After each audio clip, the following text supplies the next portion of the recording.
Hello there, fellow nobodies. My name is Numberfly, and this is the show you've never heard of. On this week's episode, we cover how Gmail is now encrypting everything just to thwart the TSA, the Diablo 3 auction house is shutting down, and Mt. Gox has actually found a hidden wallet with 200,000 bitcoins worth approximately $115 million. This and a few other stories. Have fun.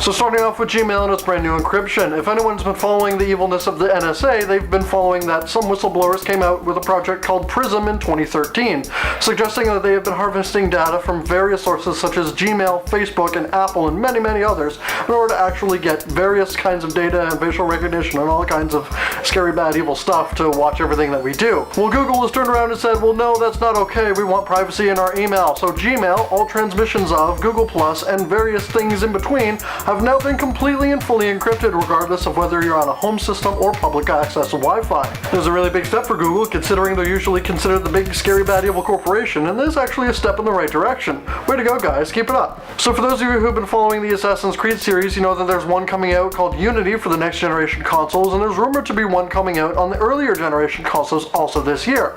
We're going to focus a little bit on Unity this time, and after seeing a few screenshots, we know that it's supposed to be set somewhere in Paris during the Revolution. We don't know too much about the storyline with the Templars yet, but we're assuming that this is actually a controversial game and where they're kind of touching on what happens when the assassins go too far and everyone winds up being beheaded. This could actually turn out to be something really, really decent, but it's going to be hard to live up to the hype after, rampant piracy and cannons and ships and blowing stuff up for fun. But we'll just kind of have to take it one step at a time and see where they go with it. And back onto the cryptocurrency bandwagon, just when you thought that Dogecoin has come up from behind and taken the absolute lead and supreme and ran ahead of all the strangeness that's happening, Bitcoin has kind of made a turnaround and a bounce and done some very strange things. If you've been following the rumor mills, then you know that Bitcoin has actually partially been bought up by Wall Street, making a cryptocurrency actually owned by a stock market, which makes it not so crypto anymore. But the former CEO of Mt. Gox, the initial company to release Bitcoin, has said that they actually found a forgotten wallet with 200,000 Bitcoins in there, worth approximately $115 million. They said that it was a cold storage wallet, which means that it was not connected to the internet and therefore unhackable without actual physical contact, and somehow they lost it. I'm not sure how you do that with that much money. It's like saying, hey, I forgot where I put my bank vault. Good job, guys. Way to go. Just heads ass needs to separate here. If you've ever wondered what the worst game in history is, then have no fear. Everyone is pretty much universally decided that it is the original E.T. game for the Atari. Well, it's incredibly broken and just destroyed. There are various rumors that said that the sales were so bad they literally had to take all the cartridges and bury them. They couldn't be sold, they couldn't be melted down for scrap or redistributed. They just found a hole in New Mexico and somehow dumped them. A couple of people trying to make documentaries have actually gone on a journey throughout New Mexico trying to excavate and find these ruins, but alas, they've been slapped with a pseudo cease and desist saying until you file the proper paperwork with a New Mexico solid waste disposal unit, you actually just can't go around digging holes in landfills. E.T. or not, that's very, very strange thing to say. Hey, no, stop looking for video games in my garbage. What are you doing? Really? Okay. Send me a copy when you find one. The speedrun for it's actually 3 minutes and it's online. I'll post a link in the description. It's kind of scary, but scary, broken game. So for those of you who saw the earlier footage of Dark Souls 2 and actually played around with some of the demos, you've no doubt noticed that there's been a bit of a graphical downgrade with the new release of it.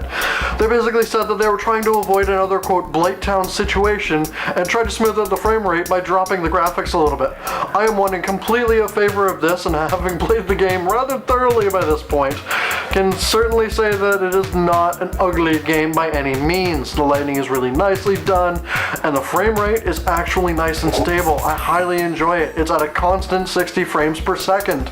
This is where it needs to be. Anyone who's played Dark Souls 1 knows thoroughly that there were serious frame rate issues in certain segments like Blighttown and any sort of graphical snafu with water and hydras and lag was really bad. I'm certainly glad that they were able to fix this problem, and I have no worries that, oh no, scary bad, dropping graphics. That's not the point here. The point is the challenge. But if you're really, really that fussy about graphics for some reason, don't worry. The later release on PC will have the full graphical capabilities that were earlier displayed.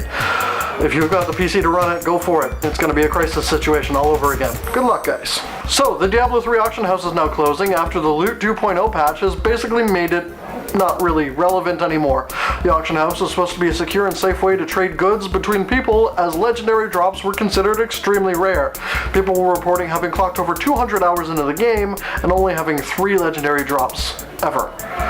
So now that it's leaving the whole realm of auction house the game, come and buy what you actually need, and going more into the whole, hey look, you can actually go for loot again, Diablo 3 is hopefully taking one step closer to the great RPG it used to be.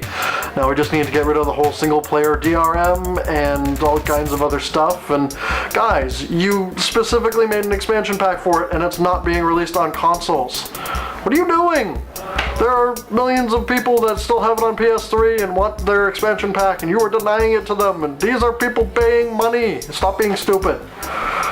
The auction house sucked though, nobody cares. And now we're actually going to try something a little different here. We're going to do an opinion piece. If you're hearing the noise in the background, it is because there are 22 people currently standing above my head. There's a little bit of a party going on and we're going to make advantage of this. So here it is, basically. People have been taking their PlayStation 4 controllers and using them on their PlayStation 3 consoles.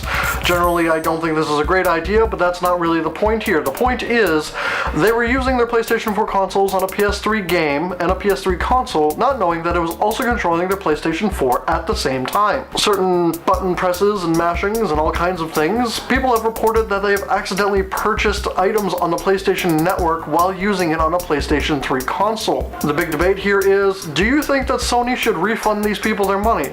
There is a physical switch on the PlayStation 4 to make you turn it off and make the controller not control it anymore.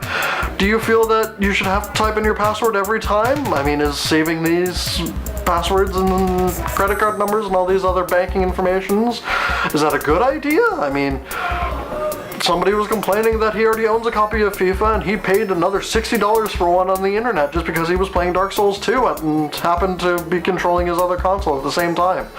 Should they be giving refunds, or are they screwed and they're idiots and they deserve it? What do you guys think?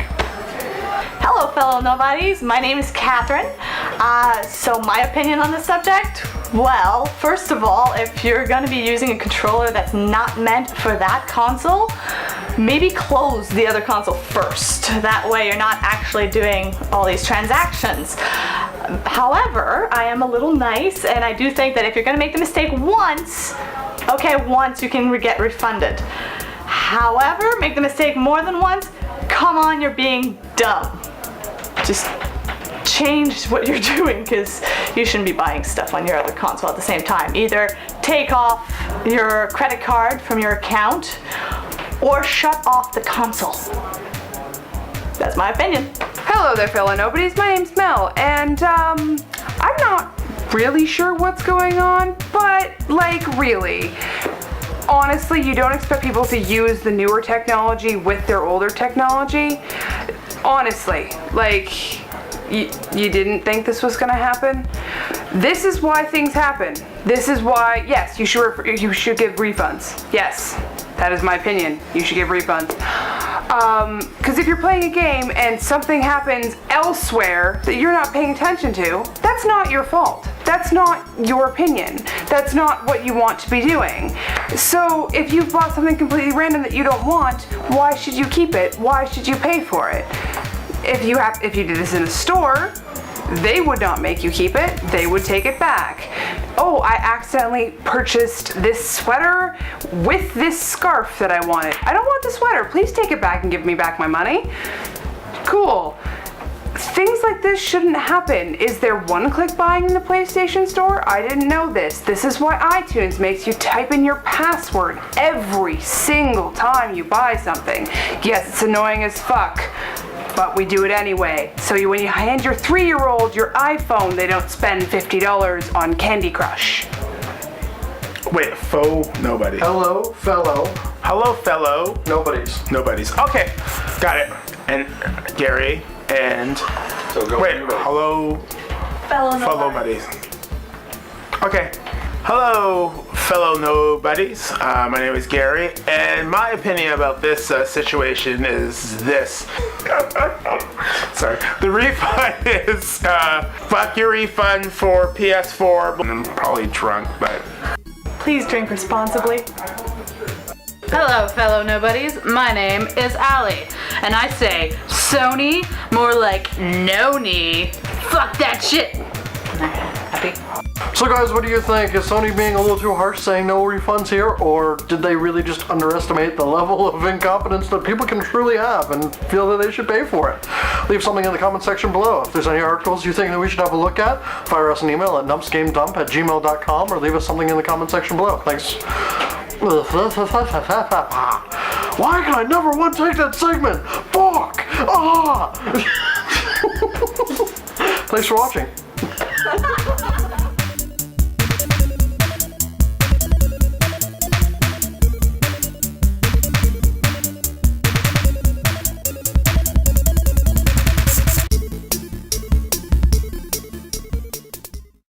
So for those of you who are playing Diablo 3 and really looking forward to the new expansion pack, why can I now think of expansion pack?